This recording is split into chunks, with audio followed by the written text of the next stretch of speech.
নোয়াপাড়া বিধানসভা কেন্দ্রের তৃণমূল বিধায়িকা মঞ্জু বসুর পর এবার তৃণমূলের প্রতি একরাশ ক্ষোভ এবং অসন্তোষ প্রকাশ করে দল ছাড়ার সিদ্ধান্ত নিলেন নোয়াপাড়া বিধানসভা কেন্দ্রের প্রাক্তন বিধায়ক সুনীল সিং। পশ্চিমবাংলা পরিবর্তন হচ্ছে।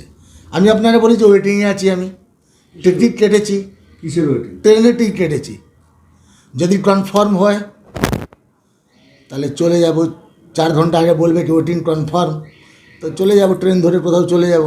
না যেখানে যাই বিজেপিতে নিশ্চয়ই কোথাও না কোথাও যাবো, ট্রেন ধরে চলে যাব। আর যদি কনফার্ম নয় আবার বাড়ি ফিরে চলে আসবো। খোপচে 2022-এ আমি তৃণমূল কংগ্রেসে জোট দিয়েছিলাম। জোট দেওয়ার পরে 4 বছর আমাকে ওয়েটিং রাখা হয়েছিল। তারপরে বিধানসভা ক্যান্ডিডেট ডিক্লেয়ার হওয়ার পরে গারুলিয়া পৌরসভা কাউন্সিলের মিটিং হয়েছিল, ওইখানে আমার ডাকা হয়েছিল। আমাকে বলা হয়েছে কি আপনার গারুলিয়া পৌরসভা কনভেনর করা হয়েছে ইলেকশন কমিটি, এমপি সাহেব মানে পার্থভূমি।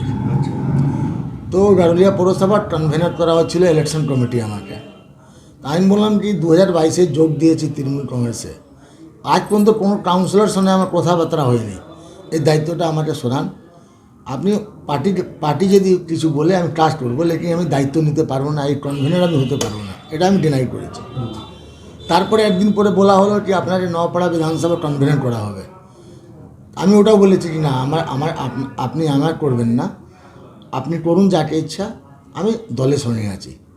তো আমার উপরে যদি বিশ্বাস না হয়, এরা বিশ্বাস করতে পারছে না কারা?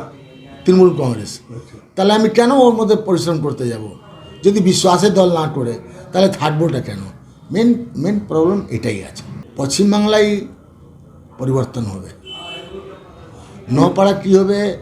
পশ্চিমবাংলা বাইরে নোয়াপাড়া নেই, পশ্চিমবাংলার মধ্যেই নোয়াপাড়া বিধানসভা আছে 107। পরিবর্তন নিশ্চিত হবে আর সরকার হবে বিজেপি।